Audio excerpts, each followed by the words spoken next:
अपना टाइम भी आएगा कि आने वाले एपिसोड की अपडेट आपके लिए लाए हूं, जिसकी शुरुआत वीर से होती है। वीर कहते हैं कि मुझसे कुछ भी उम्मीद करना बेकार है, मेरा उसके साथ जो भी रिश्ता था वह खत्म हो गया है। रानी रोती है कि वीर क्यारा का हाथ पकड़कर अंदर ले जाता है। रानी सदमे में वहीं खड़ी है, वह नीचे गिर जाती है। बिरजू कहते हैं कि रानी खुद को नियंत्रण करे।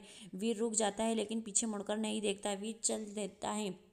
रानी रोती है, विक्रम आई नाइट चला जाता है। रानी रोती हुई वहीं बैठ जाती है, वह वीर के साथ अपनी शादी को याद करती है। रानी रोती है, रानी सिसकती और चिल्लाती है। बिरजू उसे सांत्वना देने की कोशिश करता है। रानी रोती है और कहती है, मुझे अकेला छोड़ दो प्लीज़। वीर कमरे में आता है, क्यारा ने कमरा बंद कर लिया। वीर माला उतारता है। क्यारा कहती है कि क्या तुम ठीक हो? वीर कहते हैं, तुम्हारी याददाश्त खोने का नाटक काफ़ी है। क्यारा कहती है, मैंने जो कुछ भी किया वह कहते हैं कि कोई बहाना नहीं है, बस इतना जान लो कि हम शादीशुदा नहीं हैं, हम सिर्फ दिखावा कर रहे हैं। यह शादी केवल हमारे बाहर के लोगों के लिए असली है, हम पति पत्नी नहीं हैं। हम क्यारा और वीर हैं। क्यारा कहती हैं कि तुम चाहते हो कि मैं सिर्फ दिखावा करूं, आप यह क्यों कर रहे हैं? यह नकली शादी। वीर कहते हैं कि आपको कुछ भी जानने का कोई अधिकार नहीं है, बस वही करो जो मैं कहता हूँ। विक्रम अंदर आता है और कहता है कि यह यहाँ क्यों आया, आपने ऐसा क्यों किया? वीर कहते हैं कि यह सिर्फ मेरा कमरा नहीं है, यह मेरी पत्नी क्यारा का भी कमरा है। आप आपके मैनर्स कहाँ हैं? आप दस्तक नहीं दे सकते।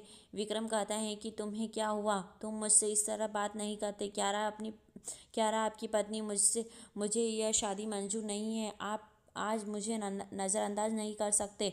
विक्रम कहते हैं कि मैं अपने भाई से अकेले में बात करना चाहता हूँ। क्यारा चली जाती है। रानी रोती है, वह कहती है कि मैंने तुम पर भरोसा किया वीर, सभी ने मुझे ऐसा करने से रोका, लेकिन ऐसा क्यों हुआ? बिरजू उसे पानी देता है। बिरजू कहते हैं कि मैंने भी वीर पर भरोसा किया, लेकिन वह अपने परिवार की तरह निकला।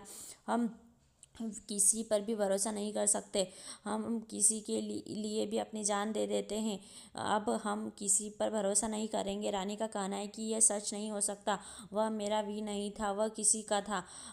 बिरजू कहते हैं कि उनका पक्ष मत लो, अब क्या बचा है? रानी का कहना है कि कुछ कारण होगा, वह इस तरह किसी को चोट नहीं पहुंचा सकते। विक्रम कहते हैं कि अगर आपको और रानी के बीच कोई समस्या थी तो आप बात कर सकते थे और इसे हल कर सकते थे। मैंने आपको रानी के लिए अपने प्यार का एहसास कराने के लिए दिन रात कोशिश की। तुम मुझे क्यों नहीं देख सकते? क्योंकि दुनिया जान जाएगी कि तुम रानी से प्यार करती हो। रानी से प्यार करते हो, तुम मुझसे झूठ नहीं बोल सकते। आपने यह निर्णय क्यों लिया? वीर कहते हैं कि आप ऐसे निर्णय लेते हैं जो महत्वपूर्ण हैं, तुम नहीं समझ सकते तो यहाँ से जाओ, मुझे आपको समझाने की ज़रूरत नहीं है। विक्रम कहता है कि मैं तुम्हारा मरीज नहीं हूँ, हम दो भाई हैं, मैं तभी जाऊँगा जब तुम मुझे उत्तर दोगे। आपने ऐसा क्यों किया? रानी ने तुम्हारे लिए पूरी दुनिया से लड़ाई लड़ी। वीर वीडियो याद करते हैं। विक्रम कहता है कि तुमने एक पल में उसका प्यार बर्बाद कर दिया। वीर कहते हैं कि मुझे किसी के प्यार की ज़रूरत नहीं है, कम से कम रानी की तो नहीं।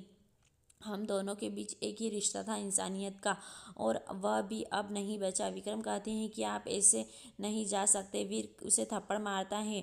वीर और कहता है कि मैंने तुमसे कहा था कि मैं कुछ नहीं कहना चाहता। विक्रम कहते हैं कि तुम झूठ बोल रहे हो, आप रानी से प्यार करते हो और आप उसे कभी नहीं भूल सकते। वह छोड़ देता है। वीर बैठ जाता है और कहता है कि मुझे परवाह नहीं है। बिरजू कहता है कि मैं तुम्हें कैसे समझाऊं? राजेश्वरी का कहना है कि वह सही है, तुम वीर की पहली और आखिरी गलती हो। उसने तुमसे शादी की और वह उसकी गलती थी। उन्होंने क्यारा से शादी की, इसे ठीक किया, इसमें कुछ समय लगा। बिरजू कहते हैं कि आपकी भाषा पर ध्यान दे। जय कहते हैं कि रानीसा को चेतावनी देने वाले आप कौन होते हैं? वह ठीक कह रही हैं। यह रानी बड़े सपने देख रही थी, उसे नीचे गिरना पड़ा। बिरजू उसका गला घोंट लेता है और कहता है कि रानी के खिलाफ एक शब्द भी मत कहो। राजेश्वरी का कहना है कि यह बलिया नहीं है, यहाँ आपकी घटिया हरकतों के लिए कोई ताली नहीं बजाएगा। सर्कस में बंदर अच्छे नहीं लगते, अपना बैग पैक करो और निकल जाओ। रानी बिरजू से कहती है, कृपया जाओ, मैं तुम्हें कॉल करूंगी। वह कहता है कि मैं तुम्हें इन राक्षसों के बीच अकेला नहीं छोड़ सकता। रानी कहती है कि तुम सब कुछ बर्बाद कर दोगे। रानी सच से कहती हैं।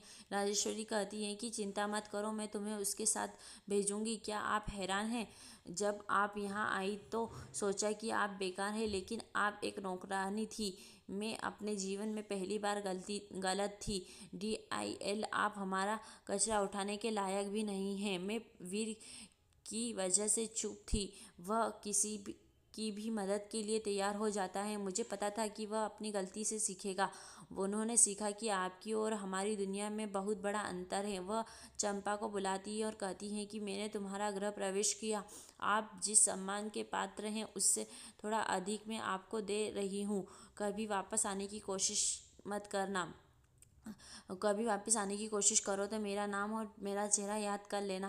रानी हिराने राजेश्वरी का कहना है कि डर डर आपके पैरों को रोक देगा। बलिया वाली रानी, आपका समय कभी नहीं आएगा, भाड़ में जाओ। राजेश्वरी रानी का हाथ पकड़ती हैं और उसे घसीट कर घर से बाहर कर देती है। उसने अपना बैग बाहर फेंक दिया और रानी को धक्का दे दिया।